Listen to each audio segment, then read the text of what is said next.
I didn't expect a war when I came back to the ranch, just quiet, after 15 years overseas. Fixing things the army broke and dodging IEDs in deserts I can't pronounce. I was done. I wanted peace. My grandfather's land promised that 30 wide acres on the outskirts of Pine Ridge Estates, a leaning log cabin, stubborn oak trees, a rusted windmill that still creaked like it had something to say home. But peace, as I learned fast, was a luxury the local HOA wasn't willing to offer it. Started small. On the second morning, I found my mailbox tipped over. Post cracked in two like it had been kicked. I figured a deer had run into it or some bored teen with a baseball bat was passing through, so I replaced it. Solid pine. Fresh coat of red paint. Even reused the old horseshoe nailed to the top, a touch of my grandfather's charm. 2 days later, it was gone again. This time completely, post, box, bolts, everything, like it had been erased. I stood there in the early dawn, scratching my beard, watching the sunlight stretch across the gravel road, my breath fogged in the cold air.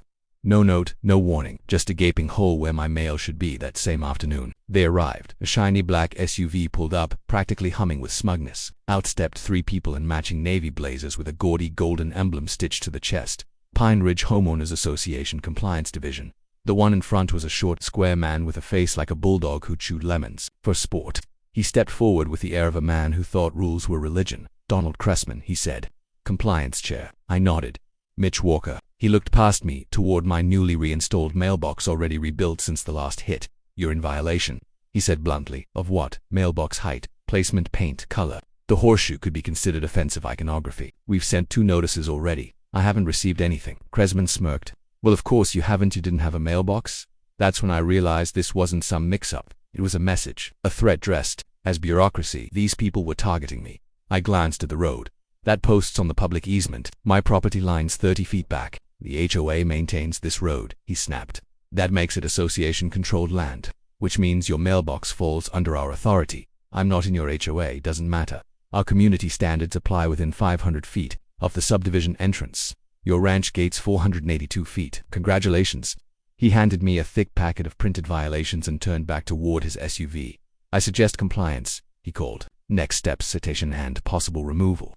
That night, I sat on the porch, staring out at the empty post. The stars shimmered cold above the trees, and the crickets whispered like a warning. I thought about the miles I'd walked in combat boots through mine-laced roads, and the friends I'd lost fighting for freedom. And now here I was, back on my own soil, facing down a bunch of neighborhood tyrants with clipboards, and they'd declared war over a mailbox. So I got up, walked to the workshop, and started building. I wouldn't let these paper-pushing cowards bully me off my land. They'd taken the first swing. They didn't realize yet I'd swing back harder. 3 days after Cressman's threat, my new mailbox stood tall. But this one wasn't just wood and nails, it was armor. Steel plate welded beneath hand-cut oak. The post sunk 4 feet into the earth, wrapped in rebar and concrete. The horseshoe was back too, now bolted down with anti-theft screws. I even wired a motion sensor spotlight over it. Let them try. For 2 nights, nothing happened. No black SUV, no smug HOA agents with crowbars. On the 3rd night, my motion alert pinged at 2:12. I was already awake, couldn't sleep. I'd been on edge ever since they came stomping onto my land with their rules and their entitlement. I clicked the video feed. Grainy night vision lit up the driveway. There he was, Cressman himself, slinking out of the SUV, like a raccoon in a stolen tie. He walked straight towards the mailbox, crowbar in hand, like he was taking out the trash. I leaned in. "Don't do it, you little tyrant." He raised the crowbar, the spotlight flared. He froze for half a second, then swung anyway. The steel shell held. The crowbar bounced, clanging loud into the night. Cressman stumbled, cursed, and took another swing, harder this time. The mailbox didn't budge. Frustrated, he kicked it, then stormed back into the SUV, leaving a trail of curses and bruised pride behind. I exhaled. Victory, maybe, but something told me this wasn't over. I was right. The next day, I found the mailbox covered in spray paint, red letters scrawled across the side. HOA rules. Below it, a printed citation. When paled into the wood with a screwdriver. Violation of Article 9, non-standard materials, invisible infrastructure. These weren't just warnings anymore. They were provocations. I didn't back down.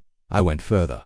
The next iteration, Mailbox Mark III, was more than a defensive upgrade. It was psychological warfare. I added a pressure-triggered audio device that blared a deafening alarm if tampered with at night. I also embedded a dye pack behind the faceplate, same kind banks use on thieves. The kind that leaves a man stained blue for a week. Call it petty. I called it precise. I installed it before sunset that night. The alarm screamed at 2:06 a.m. I jumped up, heart pounding, sprinted to the monitor. The feed was gold. Cressman again, drenched in blue dye, blinking in shock, trying to wipe his face as the siren howled. His SUV door flung open and slammed shut as he peeled away, paint-streaked and panicked. I rewound the footage twice, grinning each time he'd finally learned.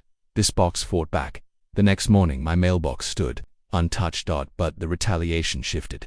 Instead of sneaky destruction, the HOA went bureaucratic. I received 4 letters that were each more absurd than the last. One claimed my porch swing violated noise ordinances. Another accused me of unsanctioned rural landscaping. They even fined me for intimidating mailbox design. I laughed, then stopped. The 5th letter wasn't a warning, it was a bill. $2,330 in accumulated fines. Due immediately, or I'd be reported to the county for property hostility. I stormed down to their little brick office by the community pool, my blue-stained citation in one hand, and the footage queued on a flash drive. The receptionist, a woman named Cheryl with pinched lips and a necklace that read "Blessed," didn't even blink. "You'll need to speak with Mr. Cressman," she chirped. "I'm not here to negotiate," I snapped. "I'm here to end this." Cressman emerged from the back like a villain out of central casting, blue tinge still lingering on his ears. "Mr. Walker," he said, voice dripping with fake civility. "Is this about your contraption? You vandalized my property. Multiple times. I have video. You stepped over the line." He smiled. "I am the line." That's when it hit me. It wasn't about a mailbox. It never had been. It was about power, control, me being the outsider, refusing to bend. I walked out, but not before sliding the flash drive onto the counter. "You want to fight?" I said. "You just got one." Back home, I began drafting a plan. I wasn't just going to defend my land. I was going to send a message no HOA bully would ever forget. By now, I knew Cressman wouldn't stop until he either broke me or got broken. So I gave him something to break. I called it the bunker box. This was no ordinary mailbox. It was a battle station disguised as a rural necessity.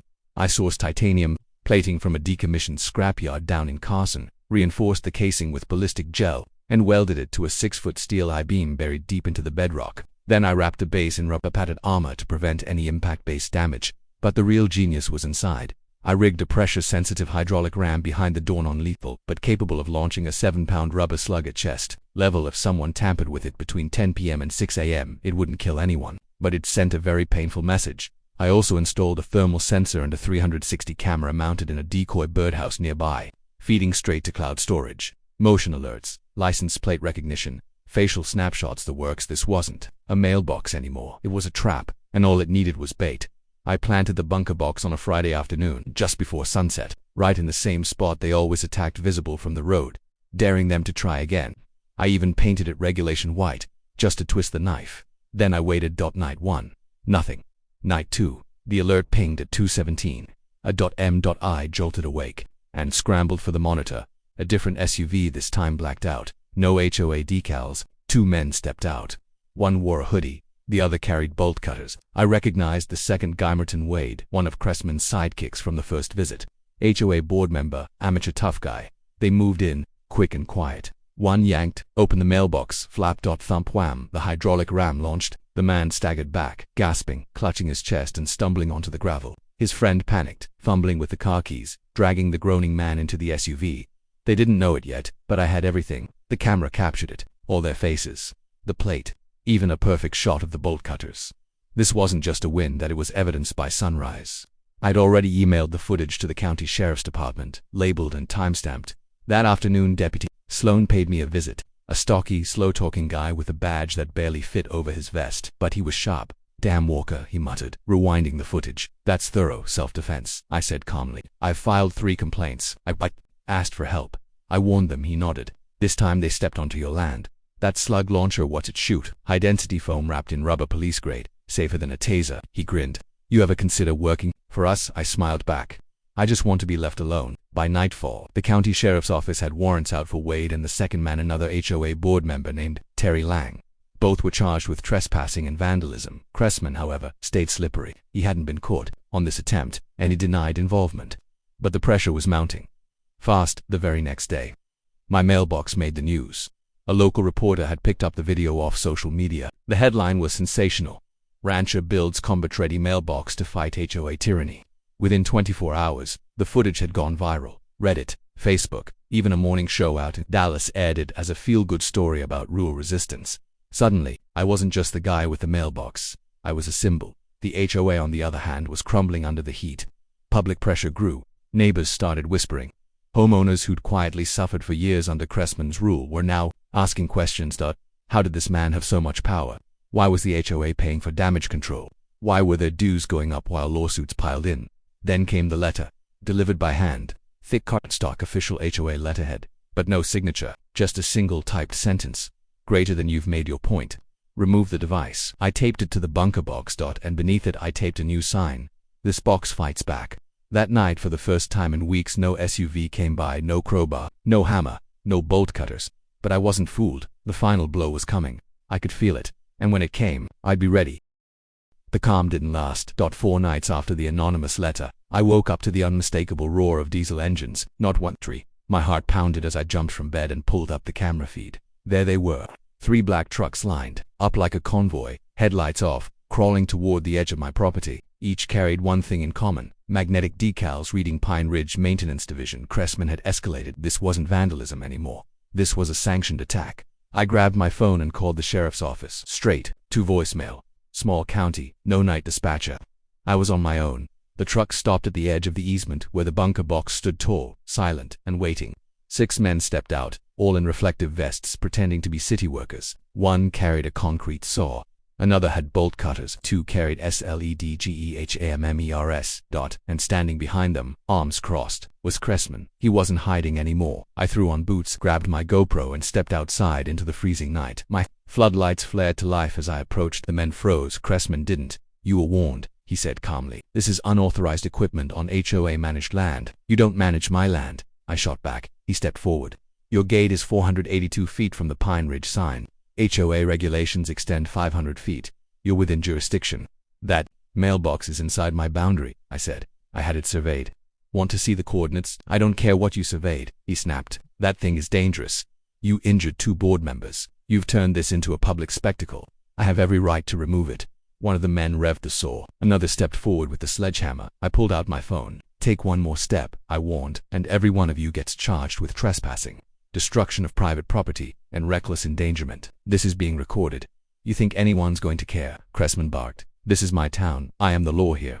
That's when the second truck's lights flared on blinding white and out stepped Deputy Sloan. And behind him, Sheriff Marianne Torres. Red and blue lights bathed the ranch in flickering color as their cruisers rolled in behind the convoy. Cressman froze. Torres stepped forward, hand resting on her sidearm. You want to say that again, Donnie? You're the law now. The silence was deafening. Sloan raised a tablet and tapped the screen. We've got camera footage, trespassing, harassment, conspiracy to commit vandalism. You think HOA jurisdiction trumps state law? Torres turned to the other men. Drop the tools now. They obeyed fast. One of them dropped his sledge on his foot and yelped. I didn't laugh, but I wanted to. Then Sloan walked up to me. You were right, Mitch. Whole thing's been building for years. He's been bullying half this county. I looked at Cressman, and all because of a mailbox. No, Sloan said, patting my shoulder. Because he finally met someone who didn't cave. They arrested 2 of the men that night. Wade and Lang were already facing charges. Cressman, he wasn't handcuffed yet, but Torres made it clear the investigation was just getting started. He'd violated multiple statutes. His position wouldn't protect him this time. The HOA board dissolved 2 weeks later. Public pressure, lawsuits, and a scathing op-ed by the town's own newspaper did what years of quiet suffering hadn't. It exposed the rot. Turns out, I wasn't the only one he'd harassed. Dozens of residents came forward, fines for pets, names, lawn chair colors, even the kind of flags they flew. The HOA had been his playground for a decade, but the game was over. I didn't take down the bunker box, in fact. I upgraded it. Now it had a solar panel, a better camera, and a bronze plaque that read, "Greater than to all HOA tyrants. Some boxes can't be broken." Tourists took pictures next to it. A local vet group made it their logo. My ranch even got a new nickname, the Fortified 40. As for Cressman, last I heard, he moved to counties over. Rumor is he tried to join another HOA board. Didn't last long. Apparently someone mailed the new board a flash drive and a single typed note, "Greater than, ask about the box."